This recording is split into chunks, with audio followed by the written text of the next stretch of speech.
Vamos abrir as Escrituras em Mateus 16, dos versos 24 a 26.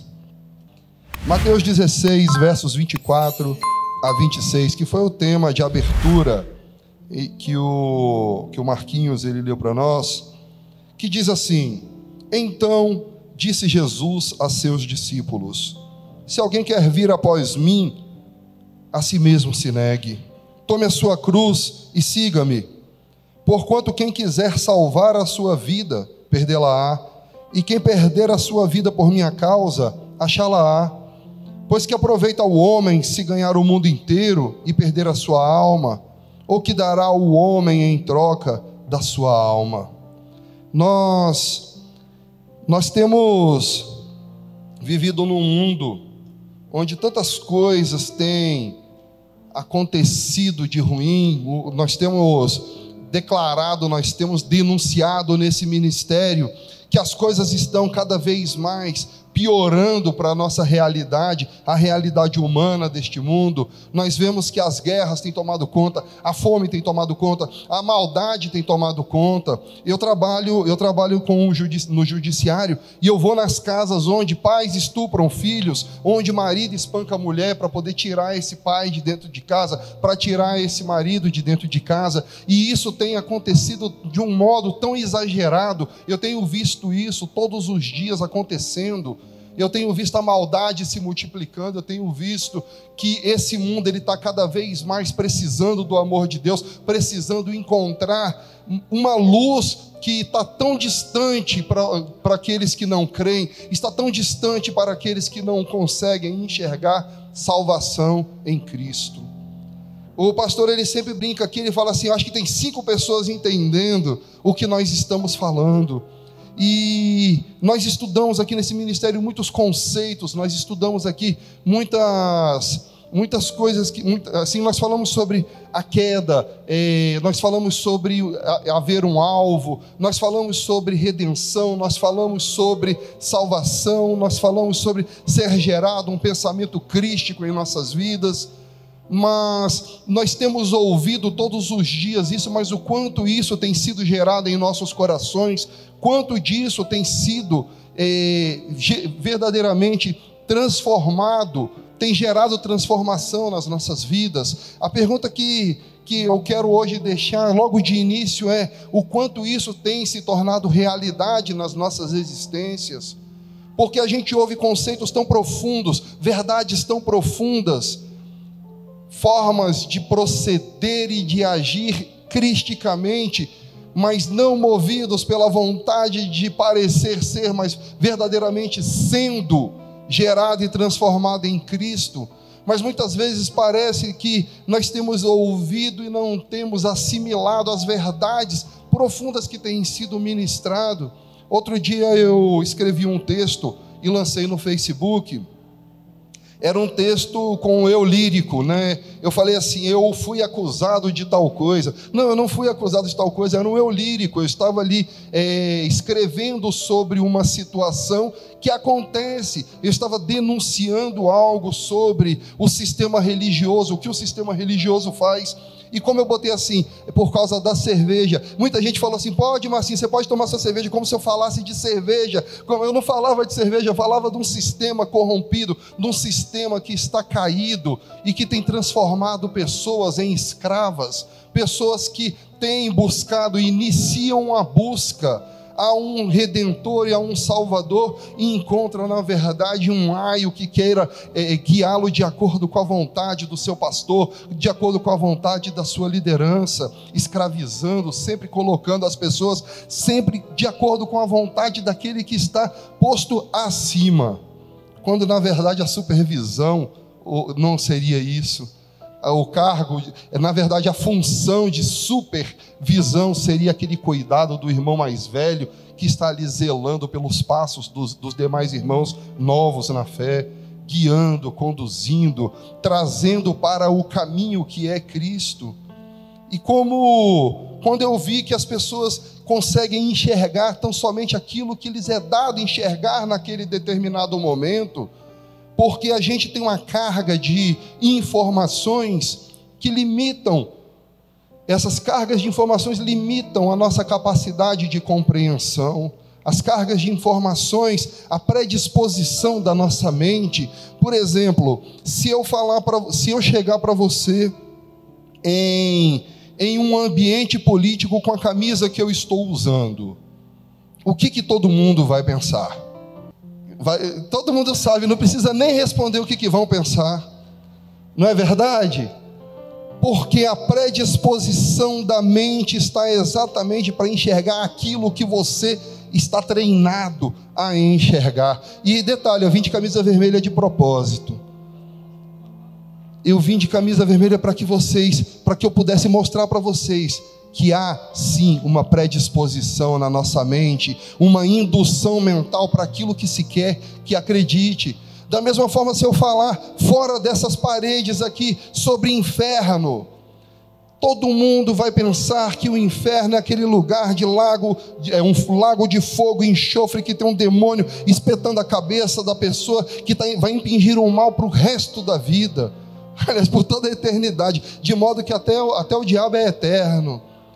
Nós vemos que essa crise conceitual, essa predisposição que nós fomos postos a enxergar a nossa realidade em Cristo, ela tem limitado a nossa compreensão de quem nós somos neste mundo, para que nós existimos nesse mundo, qual é o motivo e a razão do nosso chamamento. E por causa disso nós nos fiamos em lutas que não deveríamos travar, nós guerreamos batalhas que não eram para nós batalharmos, nós perdemos tempo, nós perdemos tanta força, nós gastamos tanta disposição como defensores de coisas gratuitas, né? O pastor falou no estudo de quarta-feira, nós viramos ativistas gratuitos de coisas que não eram para nós defendermos, porque nós perdemos a visão daquilo que verdadeiramente tem importância para o nosso ser, aquilo que verdadeiramente deveria ganhar o nosso coração, aquilo que deveria ganhar a nossa alma.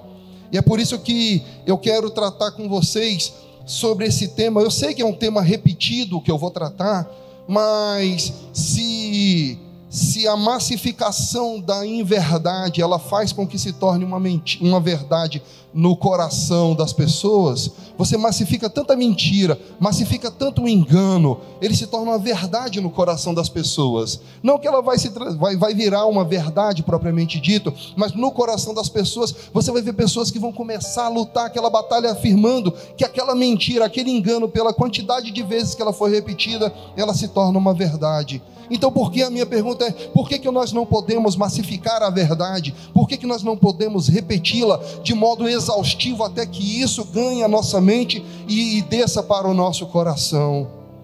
Então sim, nós vamos repetir, nós vamos falar, nós vamos explicar tantas vezes quanto forem necessários, porque não dá mais, nós não estamos no tempo de viver um evangelho enganoso, nós não estamos em tempo de viver mais tanta mentira e viver de modo tão raso a nossa vida espiritual.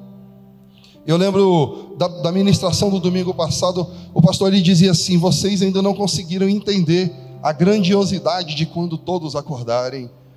Eu imagino que nesse mundo de trevas, os luzeiros eles vão dissipar toda perversidade, toda malignidade, e nós vamos enfim ver a esperança, não de um mundo perfeito, mas da volta de Cristo, que é o nosso alvo, que é a nossa esperança imediata.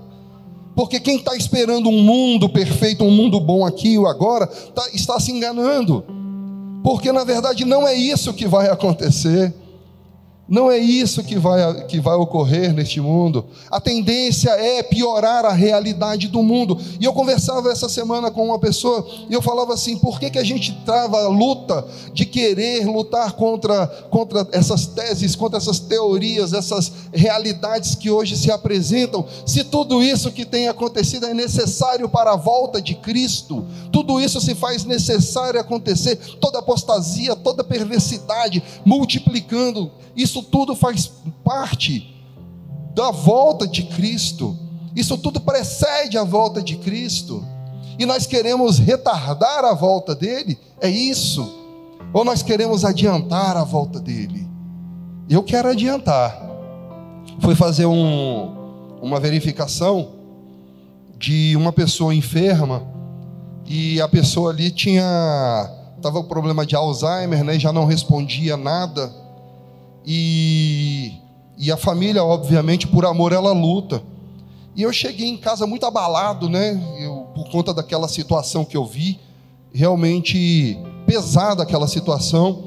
E eu virei para minha esposa, para minha filha, e já avisei para o meu filho também. Eu falei: olha, se isso acontecer comigo, não me conectem a máquinas para sobreviver, não me liguem a aparelhos, não permitam que eu tenha essa sobrevida, porque vocês vão adiar o meu encontro com o meu Criador.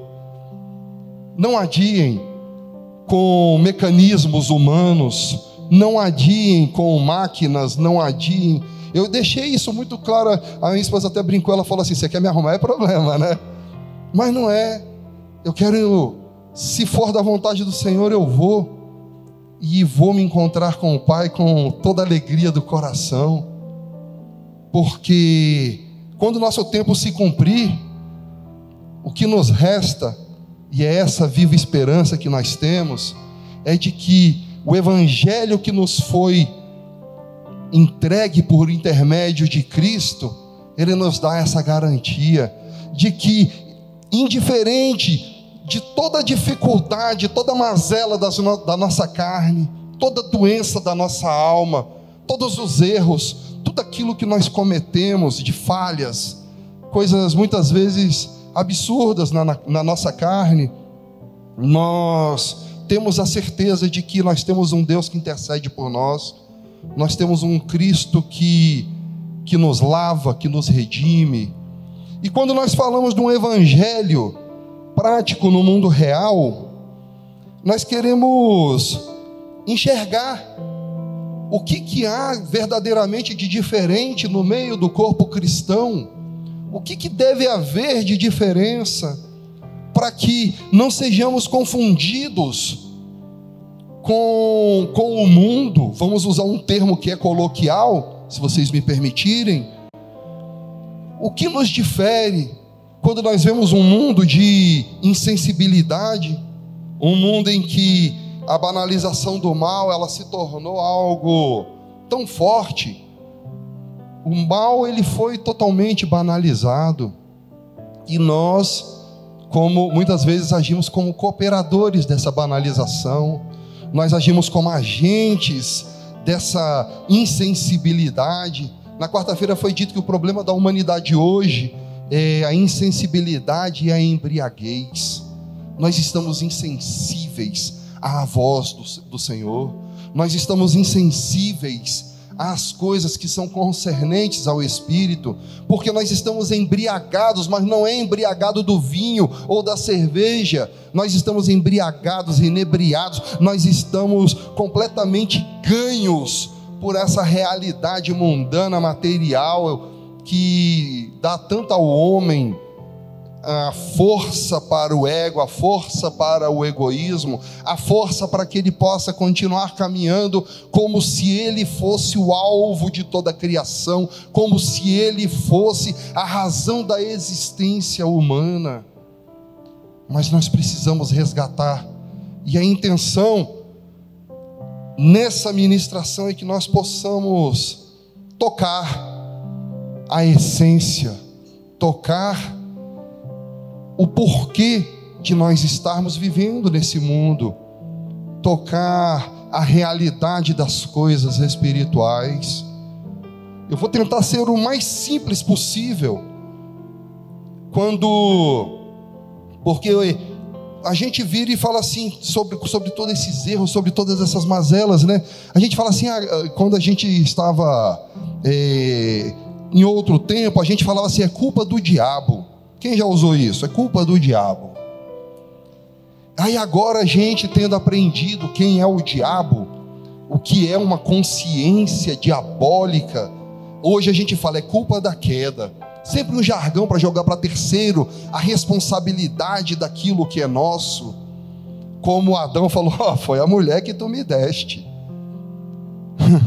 Aí a Eva fala, não, a cobra que o Senhor colocou aqui, né? Ou seja, nunca é responsabilidade nossa. Nunca nós agimos com a responsabilidade de que diz assim, não, eu como co-herdeiro em Cristo, eu tenho que agir ativamente dentro daquilo que eu sou ministrado, daquilo que entra aos meus ouvidos, daquilo que ganha o meu coração. Agora eu ajo de modo ativo, não é mera redundância, é proposital. Agora eu vou agir positivamente àquilo que me foi ministrado, porque uma vez eu tendo ouvido a verdade, compreendido, ela descida ao meu coração, agora eu tenho uma escolha de que caminho eu sigo. Se eu vou no caminho que outrora eu dava ouvidos ao ego, ou se eu vou pelo outro caminho, que é o caminho da abnegação do eu. E a gente fala muito sobre essas desculpas que nós damos para poder pecar, para poder errar, para poder justificar as nossas falhas. A culpa agora é da queda, mas o que é essa queda? O que foi verdadeiramente essa coisa que se chama queda? O problema é que, para entender a queda, a gente tem que entender a criação, né? Não há como compreender queda se a gente não entender o que foi a criação. Jó 38, a Escritura nos mostra, depois que Jó fez, na sua arrogância, na sua soberba, ali em Jó 36, 37, faz um monte de pergunta para Deus, ele desafia Deus, ele fala assim, se tu tivesses coragem de vir diante de mim, Jó fala, arrogante, você veria que eu sou justo, que eu sou reto, que eu sou isso, e Jó, toda soberba, todo mundo fala assim, Jó não pecou, mentira, ele até amaldiçoou o dia do nascimento, ele olhou Deus e falou assim, você não teria coragem de...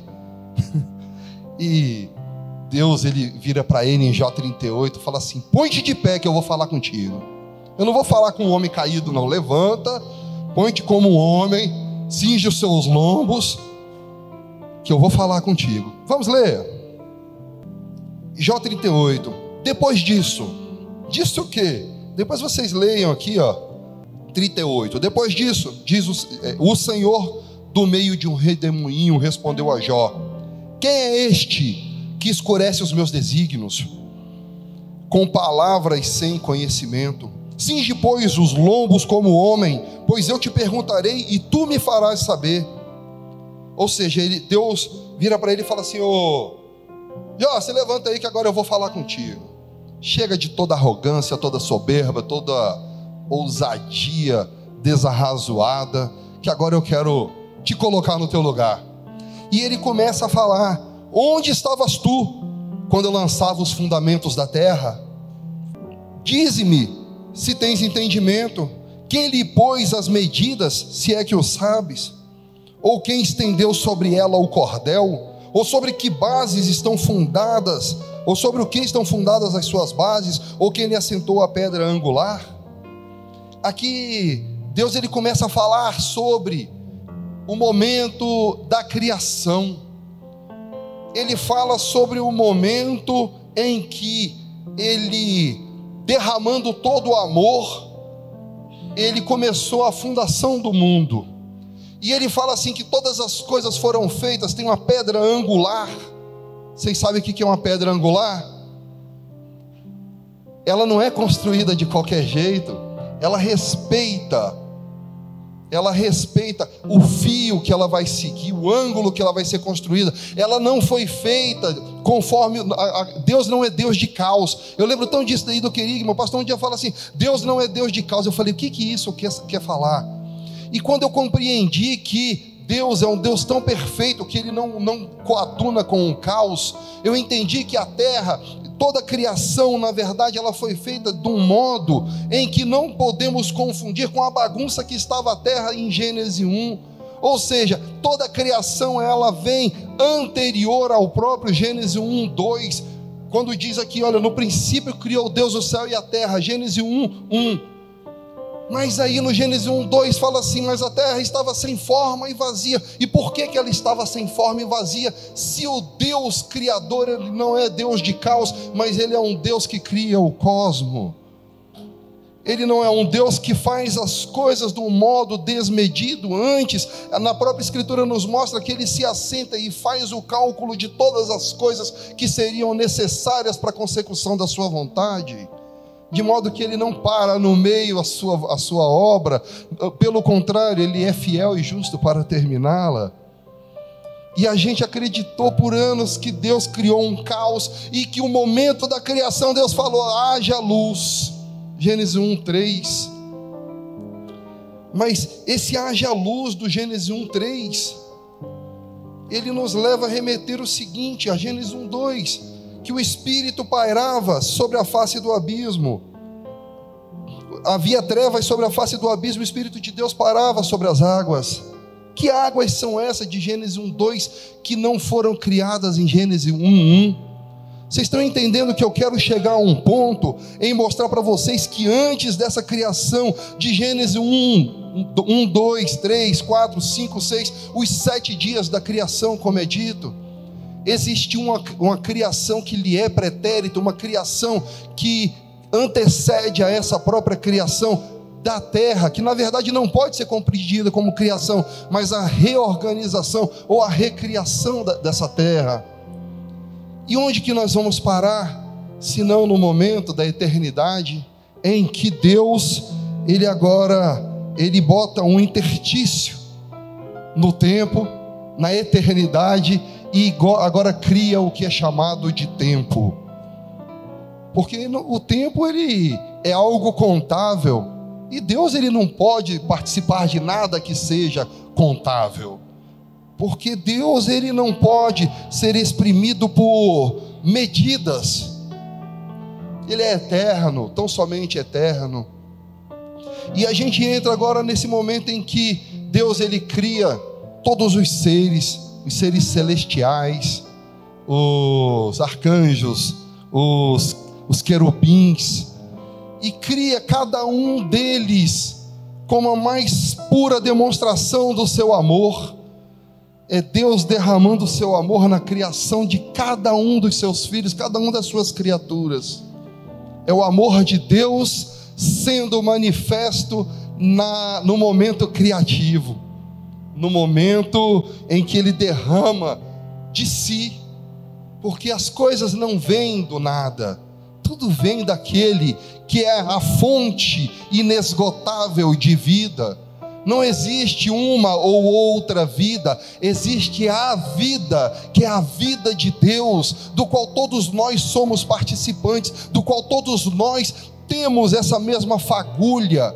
Todos nós, independente daquilo que você professa no teu coração, independente de quanta maldade existe, ou de quanta bondade possa existir, todos nós somos filhos do mesmo Pai. Todos nós somos provenientes do mesmo DNA. Todos nós somos criação do mesmo Deus. A religião, ela tenta diminuir falando assim: não, filho de Deus só é quem levanta a mão na minha igreja. Mentira. Então existe a vida do Márcio, que está nessa igreja, e existe a vida do outro que está na... Não é tudo vida? Vinda do mesmo sopro divino, da mesma vontade da criação? Esse é um ponto que eu quero que vocês guardem.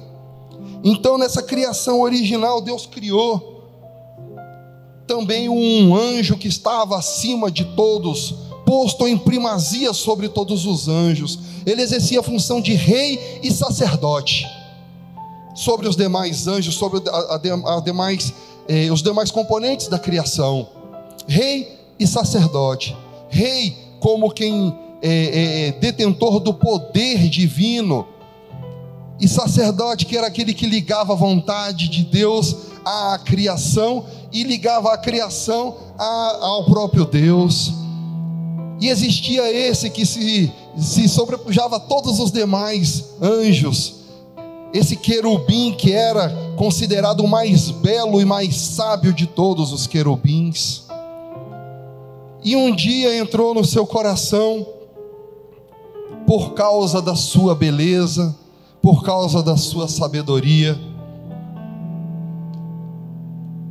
entrou no seu coração uma fagulha. E essa fagulha, ele começa a pensar: olha, tudo bem, Deus é bom, realmente, mas por que só dele a glória? Eu sou tão bonito, eu sou tão belo, eu sou tão perfeito em todas as minhas coisas, eu estou sobre toda a criação, Ele mesmo me constituiu. Se Ele me constituiu é porque realmente eu sou muito bom. Eu quero que vocês acompanhem comigo, para não dizer assim: nossa, o Márcio está inventando história. Não. Ezequiel 28, que é uma palavra que trata sobre essa figura que representa, na verdade, ela é tipológica, ela tem o caráter tipológico, ele é tipo de Satanás. Assim como o cordeiro, ele é tipo de Cristo, aqui nessa passagem nós vamos ver tipificado o próprio Satanás, que fala assim, 28:12: Filho do homem, levanta uma lamentação contra o rei de Tiro e diz-lhe: assim diz o Senhor Deus, tu és o sinete da perfeição, cheio de sabedoria e formosura. Estavas no Éden, jardim de Deus, de todas as pedras preciosas te cobrias: o sardio, o topázio, o diamante, o berilo, o ônix, o jaspe, a safira, o carbúnculo e a esmeralda. De ouro se te fizeram os engastes, de ouro se te fizeste os engastes e os ornamentos. No dia em que foste criado foram eles preparados.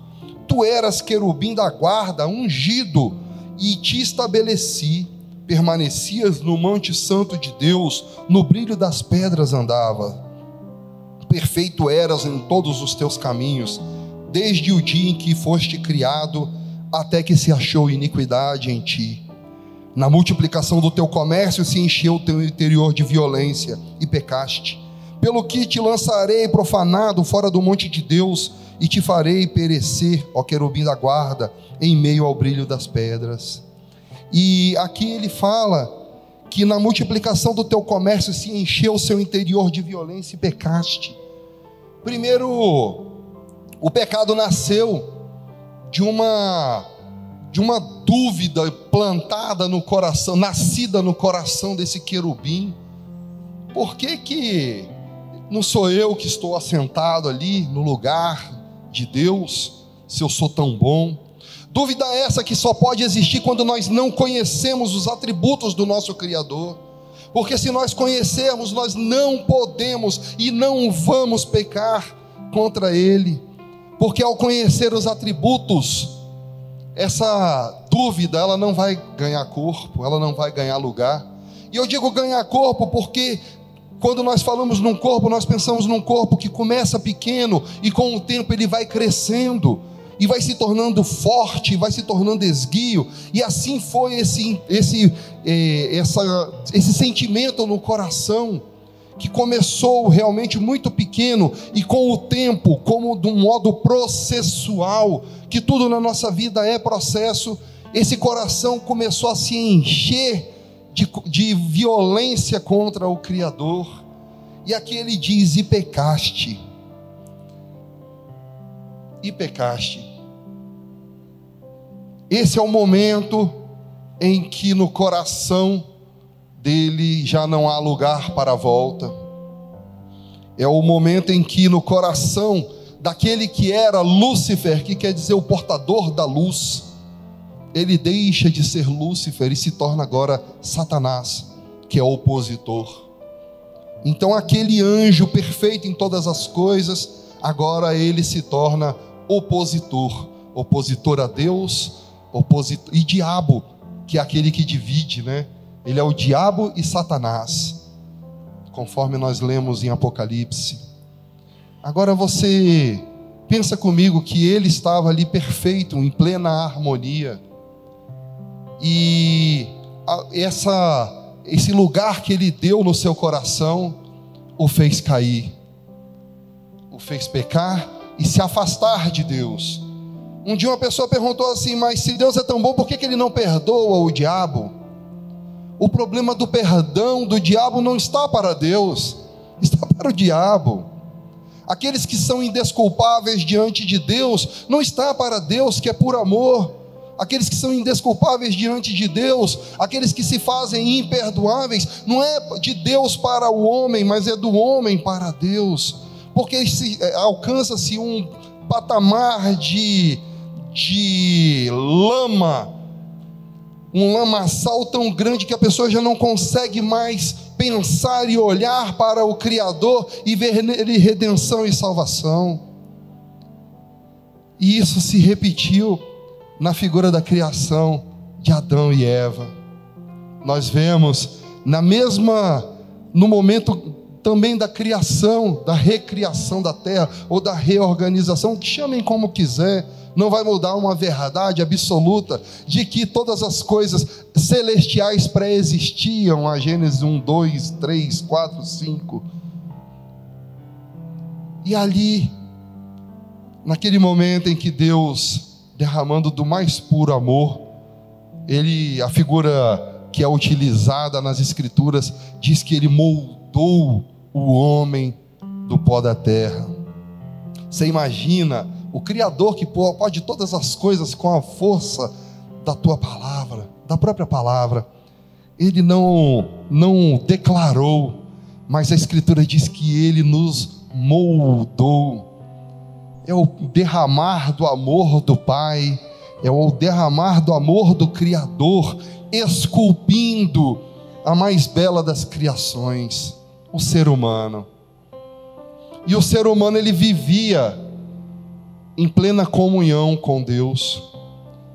E dizer plena comunhão com Deus não é a comunhão que nós buscamos dentro das igrejas, não se trata da comunhão que nós buscamos ao adorar o Senhor, cantar um hino, não, era muito mais profundo, porque era destituído de eu, destituído de competição, era destituído de qualquer covardia que nós fazemos com os nossos próximos, qualquer covardia que nós praticamos contra os nossos irmãos, porque não há lugar para um coração que quer se sobrepor sobre outros, porque não havia lugar nos corações para essa competição tão humana, caída.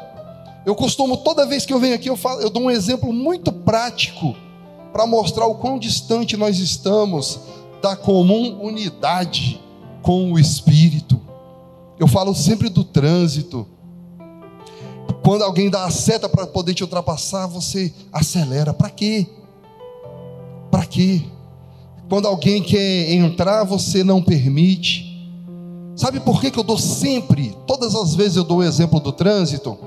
Porque o trânsito, nós saímos de casa todos os dias e nós repetimos a mesma anomalia, sem pedir perdão pela palavra, a mesma anomalia todos os dias. Nós damos aso para esse espírito competitivo, humano, caído, ególatra, egocêntrico, de não permitir o motociclista ultrapassar, ou o irmão da seta para a esquerda para poder nos ultrapassar.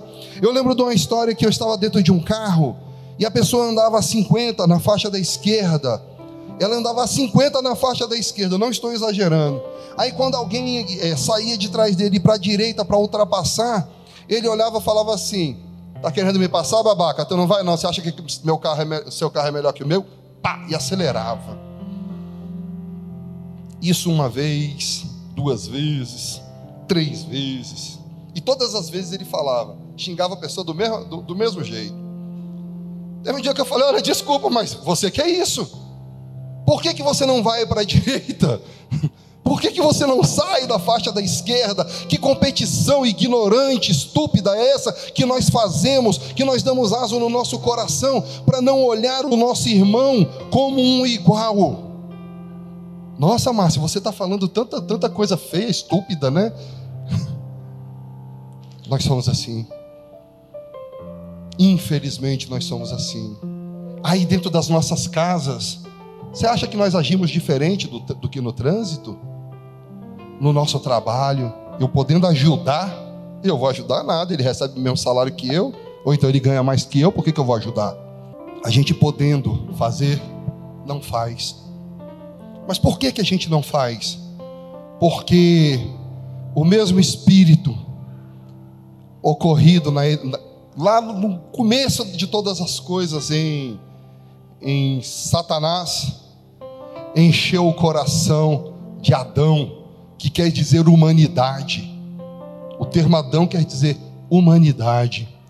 Encheu o coração quando a serpente, naquela figura que é usada metafórica, que a serpente fala assim, olha, se você comer disso daqui, aí você vai me falar, não foi Adão, não, foi a Eva. O nome de Eva só veio existir depois vocês leiam Gênesis 3, Gênesis 4, né? O nome Eva só veio existir depois. Ali fala-se de uma humanidade, Adão. Não se fala de uma pessoa. E quando a serpente falou assim, olha, você vai ser igual a Deus. Essa figura, ela fica muito clara para qualquer um que é maior e já saiu da casa do pai, foi ganhar novos ares. Quando o pai foi na sua casa e falou algo para você e você se encheu de ira e você falou assim, pai, eu sou igual a você, eu sou dono da minha casa, eu sou chefe de família e você aqui não tem direito de falar essas coisas que você falava. Quantos viveram isso? Eu cometi esse ato contra o meu pai. Eu cometi orgulho, vaidade, soberba. Esse é o mesmo espírito que encheu o coração de Lúcifer, que o tornou Satanás. Esse é o mesmo espírito que encheu o coração de Adão e que fez com que ele, comendo da árvore do conhecimento do bem e do mal. Vocês conhecem essa fruta? Vocês conhecem essa fruta? Como é que é? A árvore da jaca dá jaca. A árvore da laranja dá? E a árvore do conhecimento do bem e do mal? A árvore do conhecimento do bem e do mal, ela não é uma fruta. Na verdade, ela nos remete a uma realidade de que você se alimenta daquilo que agora agrada o teu ser. Você agora, por intermédio do conhecimento, você vai agora ser nutrido por ele, gerido e gerado por ele, de modo que agora você, como um igual a Deus, você não precisa mais dele. E o engraçado é que muita gente fala assim, não, mas eu busco a Deus, eu vou à igreja, eu leio as escrituras, mas você se alimenta da árvore da vida? O que eu quero que você pense um pouquinho, você se alimenta da árvore da vida?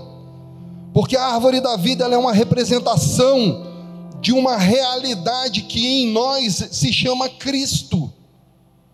A árvore da vida é a representação de uma verdade crística em nós, de que nós dele nos alimentamos, e ao ingerir esse alimento para dentro do nosso ser, ele gera vida, ele transforma, ele vai sofrer toda a metamorfose que tem que servir dentro de nós, toda a reação química, todas as reações orgânicas dentro de nós, gerando o fruto daquele alimento, daquilo que nós estamos nos alimentando.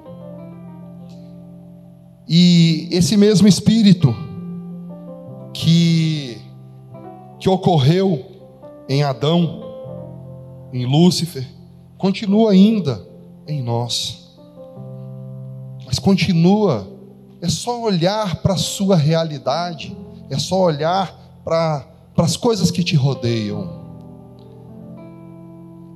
Mas, para misericórdia de Deus, Ele nos apresentou um mecanismo. Não vou usar mecanismo porque o diminui. Ele nos forneceu todos os meios para alcançar essa redenção novamente e ser reintegrado em unidade com o próprio Deus. Aquela passagem que eu li de Ezequiel 28 fala assim, que o coração se encheu de ira e ele pecou. O pecado dele, o pecado de Adão, pecou, a palavra originária é hamartia, que quer dizer literalmente errar o alvo.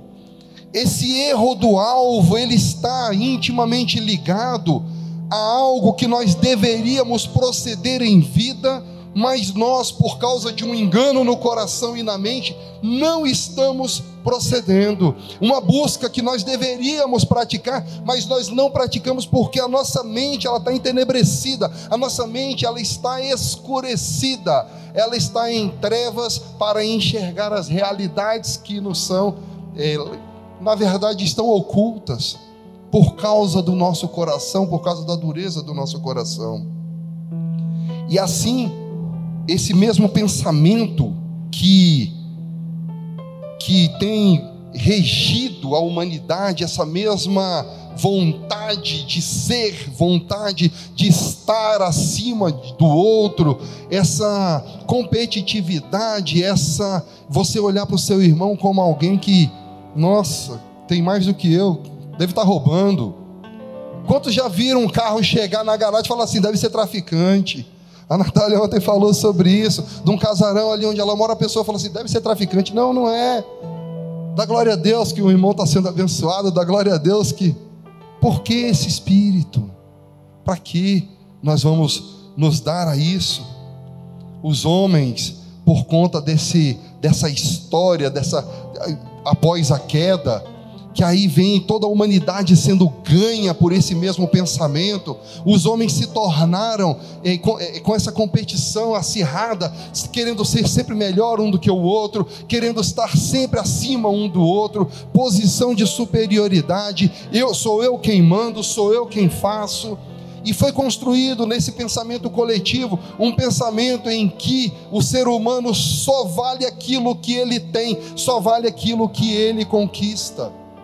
Porque as medidas foram feitas pelas medidas humanas, daquilo que pode ser contemplado com os olhos nus. Mas aí vem Cristo, que sendo Deus, Ele se esvaziou de si. E Ele diz, olha, mesmo que todas as religiões do mundo, vou parafrasear, tá?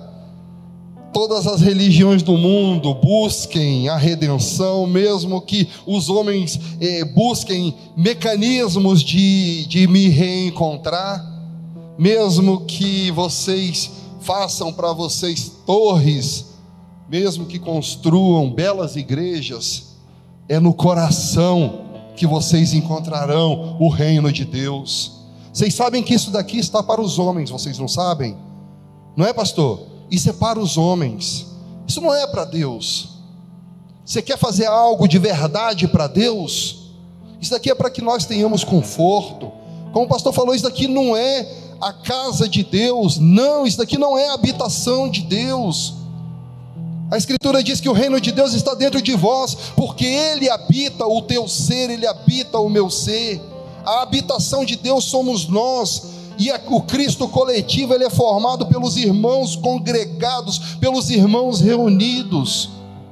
Meu irmão, das coisas de mais orgulho e ego é o não congregar. Perdoe-me, eu vou falar. O não congregar. Porque se eu não posso estar no que é comum com os meus irmãos, onde que eu vou estar? Se o Cristo, ele é o Cristo coletivo de Deus, ele não é o Cristo que as pessoas dizem, eu sou igreja, então se eu sou igreja eu vou ficar lá adorando na minha casa, né? Para de bobagem. O congregar, ele é sim uma realidade do coração do servo de Deus. Ele deve ser uma realidade para o servo de Deus. E por conta disso tudo, desses pensamentos que têm regido o mundo, os homens se tornaram adoradores de si.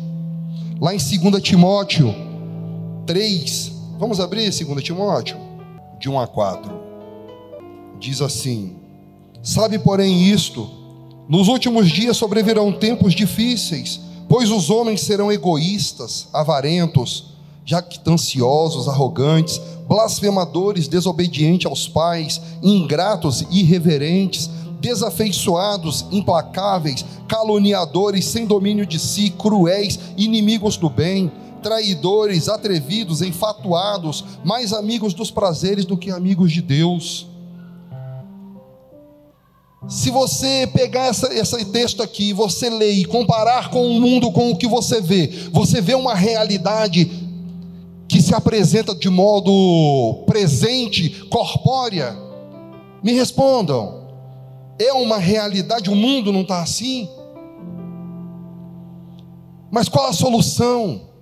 Qual a solução se nós vemos isso também dentro das igrejas? Se nós vemos pessoas que se matam porque tentaram uma cura que não existe dentro de uma igreja, e agora ela não dá conta consigo mesma, porque ela é acusada por todas as pessoas daquilo que ela é, e agora ela se mata porque ela não cabe nem na sociedade, ela não cabe dentro de casa, ela não cabe nem naqueles que deveriam ser os portadores da luz, mas que impingem trevas para as pessoas. O que fazer de uma humanidade que está doente, almas doentes, pessoas que se matam porque são estupradas dentro de casa, porque sofrem tantas coisas? O que fazer diante dessa realidade? Poxa, Márcio, você falou que a palavra era um evangelho prático, né, para essa vida. Estou vendo nada de evangelho. O evangelho prático, meus irmãos, está em saber que quando a gente entende que nós fomos criados para viver uma unidade com Deus, e essa unidade em Deus, ela pressupõe uma unidade com o meu próximo, porque quando eu olho para o meu próximo, eu tenho que ver que ele também, sendo filho do mesmo pai, ele é o meu irmão. Mas eu vou te falar, o seu irmão não é aquele que está na tua igreja, ou aquele que professa o mesmo credo. O teu irmão é toda a existência, todo ser humano que existe na terra. Sim, você é irmão do umbandista, você é irmão do católico, você é irmão do espírita, você é irmão do shintoísta, você é irmão do... Todos, são 11 mil religiões, né? Salvo engano, 5 mil e tantas religiões no mundo. E em pensar que nós somos irmãos de todos eles. Aí você fala, mas aí não, porque Cristo é que morreu por nós, a salvação é por Cristo. Deixa que a salvação é um atributo divino, ele não é um ato de escolha sua. Não permita que a sua graça ela seja maculada, porque você quer julgar as pessoas, porque você quer condenar, e você se alegra porque ela vai para o inferno.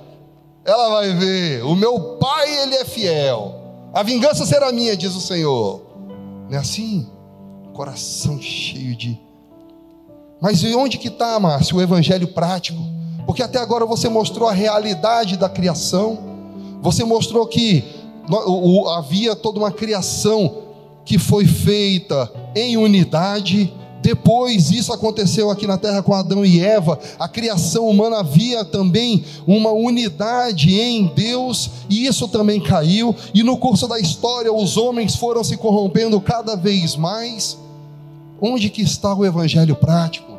O evangelho prático, ele está em saber que, sendo nós irmãos de cada um dos nossos irmãos, nós vamos ter que enxergar que esse Cristo de Deus, Ele tem misericórdia de você, como Ele tem misericórdia de mim, como Ele tem também com o pecador.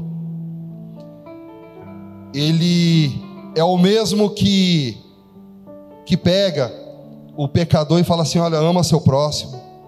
É o que pega o miserável e diz para você: olha, tenha-o maior que a você mesmo, tenha-o por superioridade. Esse é o mesmo Cristo que fala que o reino do meu Pai, ele não é como o reino dos homens, em que aquele que serve é servido por... aquele que está acima dos homens é posto para servir, para ser servido. Mas aqui, o reino do meu Pai é um reino que o maior é aquele que serve. Nota que os paradigmas adotados, os conceitos adotados, eles são completamente contrários àquele espírito satânico que diz: eu serei maior do que Deus, ou eu serei igual a Deus. É o mesmo espírito da queda de Adão, que diz: eu serei igual a Deus. Mas não, esse conceito crístico, esse conceito do evangelho prático que nós devemos viver nesse mundo de trevas seja Cristo na vida das pessoas. E ser Cristo na vida das pessoas não é querer convencê-lo para a sua religião. Ser Cristo na vida das pessoas não é querer convencer para o seu credo, querer convencer para as suas doutrinas. Ser Cristo na vida das pessoas é amar de modo em que você não coloque regras, você não coloque requisitos. Eu tenho um vídeo que eu falo assim: é amor até que reticência.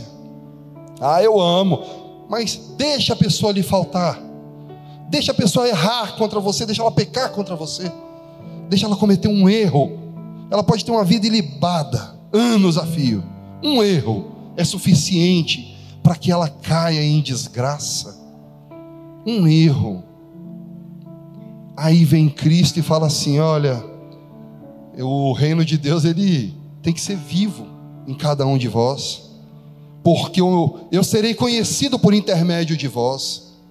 O evangelho prático, ele está no texto de abertura. Vamos abrir novamente Mateus 16.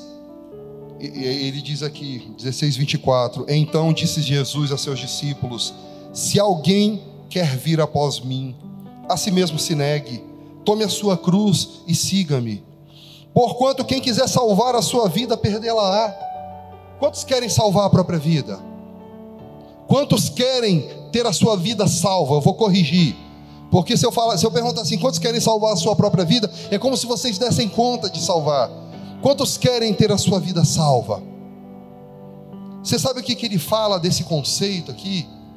Ele coloca um conceito que é completamente oposto ao mundo. Quando nós vivemos esse mundo humano caído, nós achamos que a nossa vida é uma vida de dedicação ao ter, ao conquistar, ao alcançar. A gente cria filhos para serem os melhores profissionais. A gente cria filhos para serem os mais competitivos nesse mundo capitalista.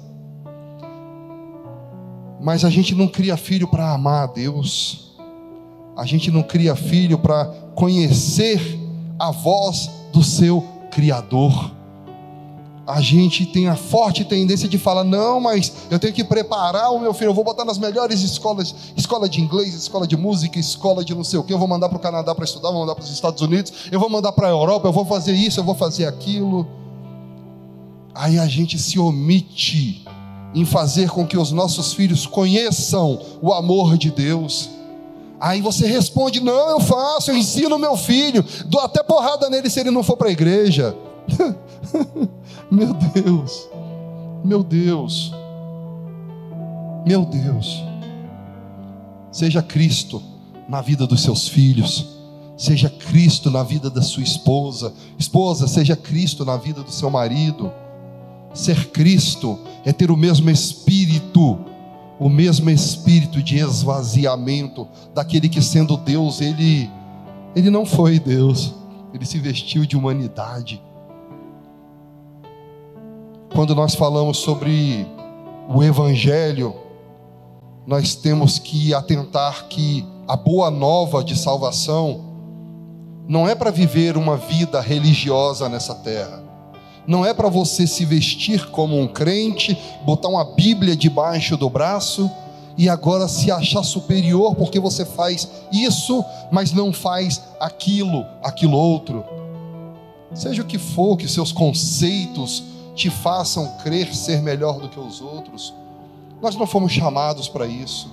Nós fomos chamados para olhar os nossos irmãos nos olhos e dizer assim: eu te amo em Cristo Jesus, e esse amor ser uma realidade. É você virar para o irmão que precisa e falar assim: você pode contar comigo, porque isso é uma realidade. Eu estou aqui para o que você precisar.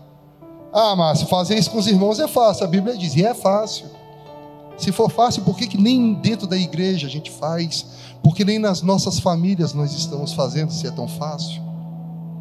Será que essa vida crística já é uma realidade nos nossos corações? Será que esse evangelho prático, porque quando se fala de prático, fala da forma como você vai proceder,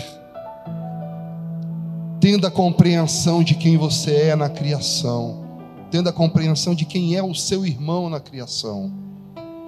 Vamos parar de olhar de modo egoístico. Vamos parar de olhar para o irmão com espírito de competição. Vocês querem viver um evangelho prático nessa vida? Sejam Cristo. Abdiquem do seu ser. E ressaltando, abdicar do ser não é fazer ou deixar de fazer coisas.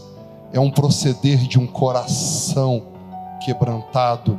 É o proceder de um coração que não vê no seu próximo nenhuma razão de competitividade, de superioridade, mas é um coração que estende a mão em amor, e esse amor é real.